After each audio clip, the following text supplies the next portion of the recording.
சாமோட age அப்படின்ற மாதிரி first age வந்து என்னப்பா 32 ஆகுது இப்போ.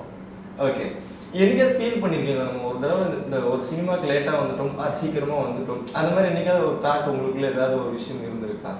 சினிமாவுக்கு லேட்டாக நான் கரெக்டாக தான் வந்தேன். கரெக்டாக 24-25 டெபியூ. ஓகே, பட் கொஞ்சம் ஒரு சினிமாவுக்கு வந்து ஒரு 5 வருஷத்துக்கு அப்புறம் தான் ஒரு சின்ன ஒரு ஃபீலிங், ஒரு நல்ல ஒரு எக்ஸ்பீரியன்ஸ் ஆகி வந்திருந்தா ஒரு வேலை வேற மாதிரி சூஸிங், வேற மாதிரி ஒரு கண்ணோட்டம் இருந்திருக்கும் நம்ம சினிமா மேலே.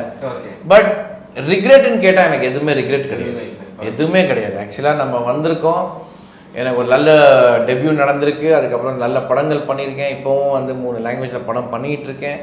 போகிற இடத்துலலாம் எனக்கு ஒரு நல்ல ரெஸ்பெக்ட் இருக்குது, ஆடியன்ஸ் மத்தியில் சப்போர்ட் லவ் எல்லாமே இருக்குது.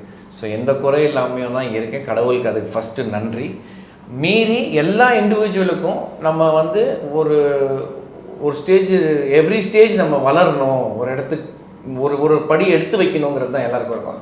அதே மாதிரி எனக்கும் இங்கேருந்து இன்னொரு படி மேலே போகணும், கண்டிப்பாக போகணும், ஒரு நடிகனாக மேலே போகணும். இப்போ ப்ரொடக்ஷன் ஒன்று ஆரம்பிச்சிருக்கேன், அது ஒரு நல்ல சக்ஸஸ்ஃபுல்லாக போகணும். ஏன்னா இப்போது ஃபஸ்ட்டு இனிஷியலாக இல்லாத ஒரு அனுபவம் எனக்கு இப்போது சினிமாவில் இருக்குது. அதை எப்படி நான் ப்ராப்பராக யூஸ் பண்ணி ப்ராப்பராக எஸ்டாப்ளிஷ் பண்ணி நான் எடுத்து வைக்கிற ஒவ்வொரு ஸ்டெப்பும் சக்ஸஸ்ஃபுல்லாக இருக்கணுங்கிறதுல ரொம்ப கவனமாக இருக்கேன்.